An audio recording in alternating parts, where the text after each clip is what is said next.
दूसरी जंग हुई बच्चों, बैटल ऑफ बुक्सार। क्या हुआ, मीर जाफर को ब्रिटिशों ने नवाब का बंगाल का नवाब बनाया था। तो और ब्रिटिश के बहुत सारे डिमांड्स थे।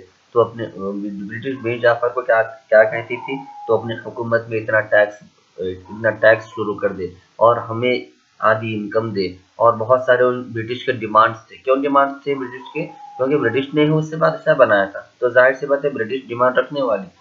तो अब दिन ब दिन क्या हो रहा था, ब्रिटिश के डिमांड्स बढ़ते जा रहे थे। वो डिमांड्स को मीर जाफर पूरा नहीं कर पा रहा था, फुलफिल नहीं कर पा रहा था। तो ब्रिटिश ने क्या किया, उसे कुर्सी से निकालकर, बादशाह की कुर्सी से हटाकर उसके नेफ्यू, उसके भांजे को बादशाह बनाया, जिसका नाम मीर कासिम था। ठीक है, मीर कासिम को बादशाह बनाया। ठीक है, Mir Qasim was independent in his outlook. Mir Qasim वो अपने आप को किसी का गुलाम नहीं समझता था। ठीक है, वो अपने आप को एक आजाद नागरिक समझता था। ठीक है, after verifying the misuse of दस्तखत, he made all trade in Bengal tax free.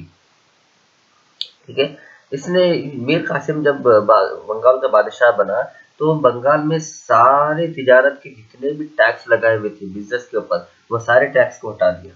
ठीक है, बिजनेस के ऊपर लोगों को टैक्स देना होता है बच्चों। यानी अगर आप किसी तरह का बिजनेस कर रहे हैं, तो उस बिजनेस के प्रॉफिट में आप जो है सो गवर्नमेंट को परसेंट थोड़ा सा टैक्स देना होता है। ठीक है, ये बहुत ज़माने से चलता आ रहा है। तो उस वक़्त भी था, कब, जबकि मीर जाफ़र बंगाल का बादशाह था। लेकिन मीर जाफ़र ने बिज़नेस के सारे टैक्स को जो है माफ़ कर दिया। This made the British to face the competition from the Indian merchants. इससे क्या हुआ, ब्रिटिश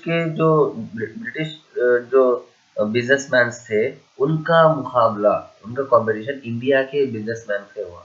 इंडिया में भी तिजारत करने वाले बहुत से लोग थे। ठीक है, तो उनका उनके दरमियान और ब्रिटिश के बिजनेसमैन के दरमियान एक कंपटीशन शुरू हुआ। ओके, एक मुकाबला शुरू हुआ, एक बराबरी शुरू हुई। ब्रिटिश क्या सोचे, ये इंडिया के रहने वाले देहाती लोग हमारे बराबरी में काम कर रहे हैं। किसकी वजह से, ये मीर कासिम की वजह से। मीर कासिम जो है, मीर कासिम सॉरी मीर जाफर जो है, मीर कासिम जो है बिजनेस के ऊपर का जो टैक्स माफ कर दिया, उसकी वजह से हिंदुस्तानी कारोबार में तरक्की हुई और वो लोग हमारी बराबरी कर रहे हैं। ब्रिटिश की नज़र में ये बेइज्जती थी उनके लिए। ठीक है, उनको बहुत गुस्सा आया। किसको, ब्रिटिश को गुस्सा आया, क्योंकि ब्रिटिश के नज़र में, ब्रिटिश के नज़रिए में इंडिया के लोग बहुत बेकार, बहुत बेवकूफ़, बहुत गरीब, बहुत नाकारा, कुछ कर नहीं सकते। लेकिन लेकिन मीर कासिम क्या करे, जो ही बादशाह बने, मीर कासिम को बादशाह बनाने वाले भी ब्रिटिश। जो ही मीर कासिम ब्रिटिश बादशाह बने बंगाल के, बिजनेस के सारे टैक्स माफ कर दिए। उससे क्या हुआ, वहां के जो रहने वाले जो इंडियन थे, हिंदुस्तानी, वो उनको तरक्की होने लगी यारो बिजनेस में। ये देखकर ब्रिटिश को गुस्सा आया। हाँ, ऐसा हिंदुस्तानियां हमारे सामने बराबरी कर रहे हैं, किस वजह से, ये मीर कासिम की वजह से। तो ब्रिटिश ने क्या किया, मीर कासिम को बादशाह की कुर्सी से हटाकर एक और मर्तबा मीर जाफर को बादशाह बना दिया। अब जो ही मीर जाफर बादशाह बना, तो पहले मीर जाफर को पहले ही से ही ब्रिटिश पे गुस्सा था। क्यों गुस्सा था, क्योंकि नए हर थोड़े थोड़े दिन में नए नए डिमांड रखते थे ब्रिटिश, और डिमांड पूरा नहीं करने पर बादशाह की कुर्सी से ब्रिटिश जो है मीर जाफर को हटा दिए थे। तो इस बात का गुस्सा था मीर जाफर को। अब जैसे ही जो ही मीर जाफर एक और मर्तबा बादशाह बना, मीर जाफर क्या करा मालूम, अवध के जो बादशाह थे, अवध एक अलग इलाका है, वहाँ की जो बादशाह शुजाउद्दौला थे, शुजाउद्दौला, और मुगल खानदान के जो बादशाह शाह आलम टू थे, इन दोनों की मदद चाहिए, इन दोनों को मदद करो बोल के रिक्वेस्ट किया। इन दोनों की मदद लेकर मीर जाफर ने एक और मर्तबा ब्रिटिश के खिलाफ जंग शुरू कर दी। ठीक है, है देखिए, with the help of with their help, किसकी हेल्प, शाह आलम टू की मदद और शुजाउद्दौला की मदद से, with their help he declared, कौन, मीर कासिम जो है ब्रिटिश के खिलाफ जंग का ऐलान कर दिया। ठीक है, अगेंस्ट द ब्रिटिश इन 1764। ये जंग हुई 1764 में। ओके, और ये जो जंग हुई है बुक्सार के इलाके में हुई।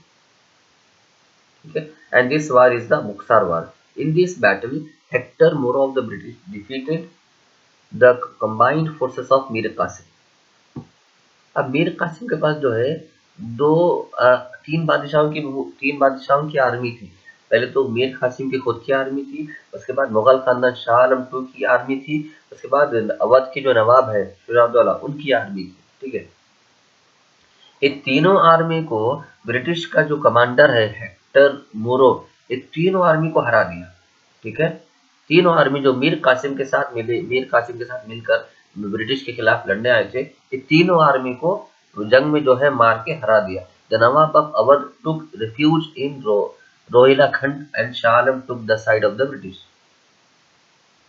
अवध का जो नवाब थे उन्होंने वो जंग से भाग के रोहिला खंड में अपने आप को महफूज कर लिए। ठीक है, अब जो ही ये लोग देखे कि ब्रिटिश का हमला ज्यादा हो रहा, ब्रिटिश जीतने के करीब है, ब्रिटिश हमको मार देगी, तो अवध के जो नवाब थे वो भाग कर जो है रोहिला खंड में जा खड़े हुए। और जो ही ये शाह आलम टू को मालूम हुआ कि ब्रिटिश जीतने वाली है, तो शाह आलम टू ने ब्रिटिश के साथ हाथ मिलाकर ब्रिटिश के साथ सपोर्ट किया। इस वजह से मीर कासिम जो है जंग के मैदान से भाग खड़ा हो गया। पहले तो मीर कासिम की मदद करे कौन, शाह आलम टू और शुजाउद्दौला। जब ब्रिटिश जब ये तीनों लोग देखे कि ब्रिटिश इतनी बड़ी आर्मी लेकर आ रही है और उनके सब पास हथियार भी बहुत बड़े बड़े हैं और बहुत मॉडर्न दौर के नए दौर के हथियार है, तो उस वजह से ब्रिटिश जीत रही थी जंग और ये लोग हार रहे थे। इस वजह से जो है सुजाउद्दीन क्या करे, जंग से भागकर रोहिला खंड बोल के एक इलाका है वहां पर जाकर छुप गए। और शाह आलम टू जो है ब्रिटिश के सपोर्ट में चले गए। शाह आलम टू ने ब्रिटिश के खिलाफ लड़ने के बजाय ब्रिटिश के सपोर्ट में लड़े। अब मीर कासिम टू के अकेले हो गए थे, इसलिए जंग से भाग गए। ठीक है, अब इसके रिजल्ट्स क्या-क्या है, अब इसके फायदा क्या-क्या है देखिए। मीर कासिम तो के बादशाह बन गया था, उसको एक और मर्तबा हटाकर उसके भांजे को एक और मीर जाफर को एक और मर्तबा बंगाल का बादशाह ब्रिटिश ने बना दिया। उसके बाद इस बैटल की वजह से, इस जंग में जीतने की वजह से ईस्ट इंडिया कंपनी और मजबूत हो गई वेस्ट बंगाल में। ठीक है, उसके बाद इस जंग को जीतने की वजह से ब्रिटिश की जो हुकूमत थी, ब्रिटिश का जो कंट्रोल था वो बढ़ने लगा, ज्यादा होने लगा। ठीक है, पहले तो बंगाल तक था, अब बंगाल से इलाहाबाद तक बढ़ गया। ठीक है, इलाहाबाद जो कि यूपी में है। ठीक है, बंगाल से इलाहाबाद तक अब ब्रिटिश की हुकूमत शुरू हो गई। उसके बाद वेस्ट बंगाल में जो टैक्स का सिस्टम था वो इस तरह था कि टैक्स जो है सेंट्रल गवर्नमेंट यानी मुगल खानदान को जाता था बंगाल से। दीवानी राइट्स, दीवानी राइट बोल के एक वो है, क्या बोलते हैं सो, दीवानी राइट के नाम से एक कानून है। वो उस कानून के तहत मुगल खानदान को जो है वेस्ट बंगाल से टैक्स जाता था। ठीक है, टैक्स, जिजिया। लेकिन चूंकि अब ब्रिटिश जीत गई थी, तो ब्रिटिश क्या बोली मुगल खानदान को, अब तक तुम टैक्स ले रहे थे, अब हम टैक्स लेंगे। ठीक है, अब तुम्हारे पास से टैक्स लेने का हक हम छीन लेते। तो ब्रिटिश जितना भी टैक्स बंगाल से कलेक्ट हो रहा था वो ब्रिटिश कब्जा कर रही थी, ब्रिटिश ले रही थी। After the death of Mir Jafar, Nizamuddin Daula became the nawab of Bengal. अब चूंकि मीर जाफर मर गया, तो मीर जाफर मरने के बाद निजामुद्दौला वेस्ट बंगाल का बादशाह बना। ठीक है, इसके बाद है next Carnatic Wars. Carnatic Wars मतलब बच्चों, ब्रिटिश तो इंडिया में हुकूमत कर रही थी, लेकिन उसके साथ साथ फ्रांस के लोग भी इंडिया में दाखिल हुए। फ्रांस के लोग, फ्रेंच पीपल्स इंडिया में दाखिल हुए। ठीक है, दाखिल होने के बाद अब ब्रिटिश देखिए कि अरे ये लोग इंडिया में आए, अब ये लोग इंडिया में आकर हुकूमत शुरू करेंगे, हमको क्या फायदा होगा, लोग हमसे क्यों डरेंगे, अब उनसे डरेंगे।